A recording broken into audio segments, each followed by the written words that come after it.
Assalamualaikum warahmatullahi wabarakatuh. Di zaman sekarang, masih banyak orang yang menyalahartikan mengenai definisi dari gender. Bahkan masih banyak orang yang belum bisa membedakan apa itu gender dan apa itu seks. Di agama kita sendiri, di agama Islam, telah diajarkan begitu banyak hal. Salah satunya pelajaran mengenai gender. Maka dari itu, di sini akan membahas mengenai Islam dan konstruksi gender. Pembahasan ini akan dibawakan oleh Rahma Rafidah dan Syarifah Alia Jindan, mahasiswa program studi komunikasi penyiaran Islam semester 3. Islam dan konstruksi gender akan terbagi menjadi 3 subbahasan, yaitu definisi gender, konstruksi gender dalam Islam, serta feminisme dalam Islam. Pembahasan pertama yaitu definisi mengenai gender. Apa sih sebenarnya gender itu?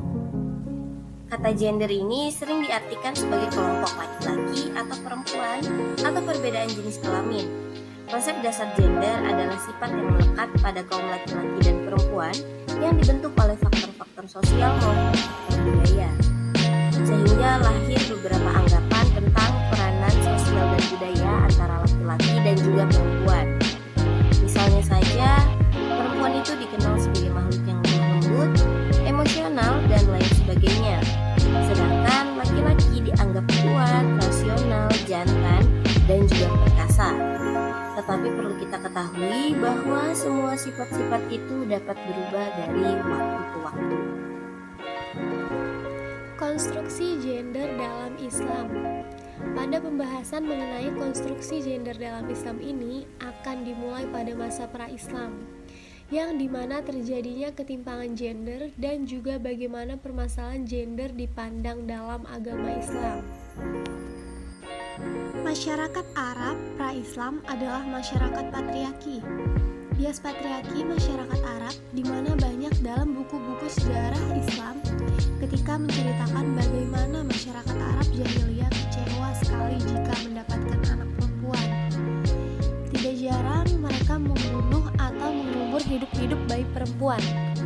Dan pada pernikahan pun, masyarakat Arab pra-Islam konon memperlakukan istri mereka seperti harta milik yang bisa diwariskan dan dibagi-bagi kepada para ahli warisnya. Tidak lupa dikatakan dalam buku-buku sejarah bahwa Islam datang untuk menolak praktik-praktik biadab semacam itu dan menempatkan perempuan pada kedudukan yang lebih terhormat. Secara historis telah terjadi dominasi antara laki-laki terhadap perempuan yang kita sebut dengan sistem patriarki. Apa sih sebenarnya patriarki itu? Sistem ini dapat kita artikan sebagai penindasan, pembungkaman, serta diskriminasi terhadap perempuan, baik itu dalam lingkup keluarga, pekerjaan, dan lainnya. Dalam sistem ini ada 3 bentuk diskriminasi yang diterima oleh perempuan, yaitu stereotip, marginalisasi, dan subordinasi. Setelah itu lahirlah yang namanya ketidaksetaraan gender. Laki-laki dianggap memiliki dan mendominasi perempuan, seperti menjadi pemimpin dan menentukan masa depan mereka. Begitu juga ke dalam ranah keluarga. Laki-laki akan bertindak sebagai kepala keluarga. Alasannya, untuk kepentingannya lah dia harus tunduk kepada jenis kelamin yang lebih unggul, yaitu laki-laki. Peran perempuan akhirnya terbatas hanya di wilayah dapur, sumur, dan kasur, dan tidak dilibatkan dalam mengambil keputusan di luar wilayahnya.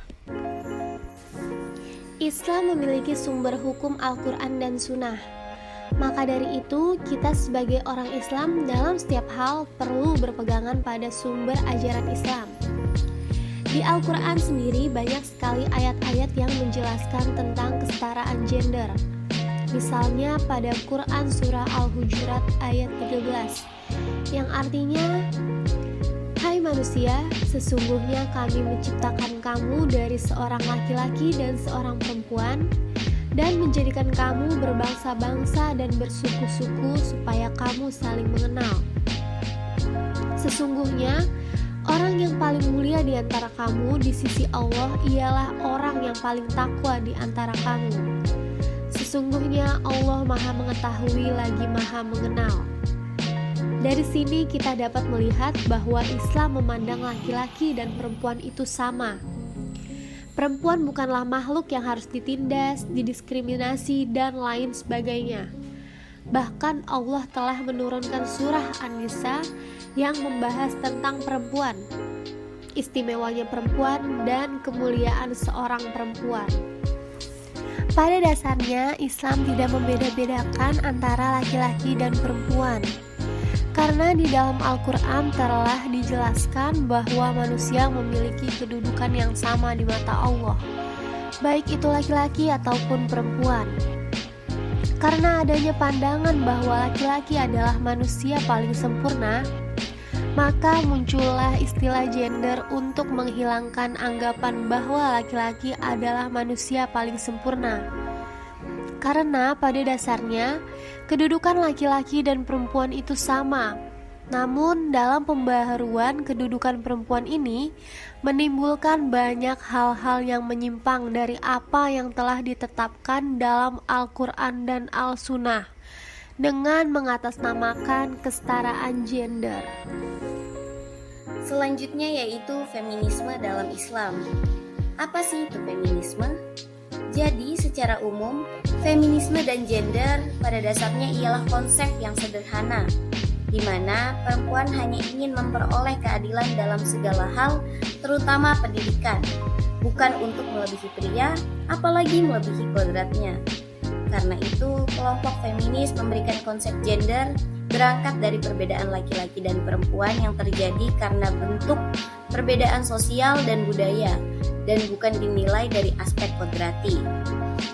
Karena itu, kajian-kajian perbedaan kodrati tidak pernah disinggung, karena memang kodrat itu sudah disetting oleh Tuhan. Pandangan masyarakat dan budaya tentang laki-laki ialah harus kuat dan juga tangguh, sedangkan perempuan biasanya lebih lemah lembut dan juga gemulai. Jika ini dikaji secara sosiologis, feminitas merupakan anggapan perempuan yang ideal. Misalnya saja perempuan yang bekerja sebagai ibu rumah tangga dan juga membantu laki-laki. Sedangkan maskulinitas adalah anggapan bagaimana masyarakat memandang laki-laki, yang dimana laki-laki ideal adalah pribadi yang kuat dan juga tangguh, tidak gampang menangis, dan lain sebagainya. Jadi kapan sih awal gerakan feminisme ini dimulai? Jadi melihat refleksi sejarah, yang dimana awal pergerakan perempuan atau first wave feminism di dunia itu dimulai pada tahun 1800-an, yang dimana ketika itu para perempuan menganggap ketertinggalan dan keterbelakangan mereka disebabkan oleh kebanyakan perempuan pada saat itu masih buta huruf, miskin, dan juga tidak memiliki keahlian.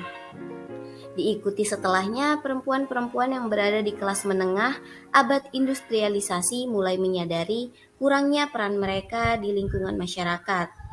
Selanjutnya mereka mulai keluar rumah dan juga mengamati banyaknya ketimpangan dan diskriminasi sosial yang rata-rata korbannya adalah perempuan.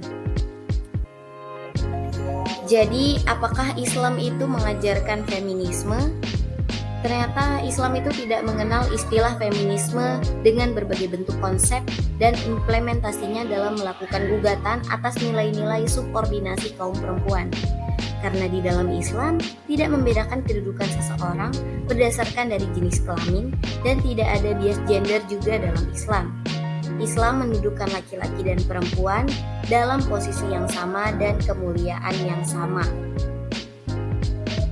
Tidak dapat dibenarkan anggapan para orientalis dan musuh Islam bahwa Islam itu menempatkan wanita pada derajat yang rendah atau dianggap warga kelas 2. Dalam Islam, sesungguhnya wanita itu sangat-sangat dimuliakan. Banyak sekali ayat-ayat Al-Quran maupun hadis Nabi yang memuliakan dan mengangkat derajat wanita, baik sebagai seorang ibu, anak, istri, maupun sebagai anggota di lingkungan masyarakat. Tidak ada yang namanya diskriminasi antara laki-laki dan perempuan dalam Islam.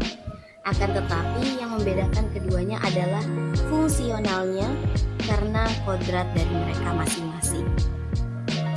Telah berakhir pembahasan kita mengenai Islam dan konstruksi gender. Semoga video kali ini dapat menjadi edukasi dan pembelajaran kita bersama. Selanjutnya kami ucapkan terima kasih yang sebesar-besarnya kepada dosen pengampu, yaitu Bapak Syahrial MUD yang telah membimbing kami pada mata kuliah Metodologi Studi Islam dari awal hingga berakhirnya semester ini. Selanjutnya akan kami tutup dengan quotes, kesetaraan gender bukan hanya perjuangan wanita, tetapi perjuangan manusia dan perjuangan kita bersama. Akhir kata, wallahul muwaffiq ila aqwamit thoriq. Assalamualaikum warahmatullahi wabarakatuh.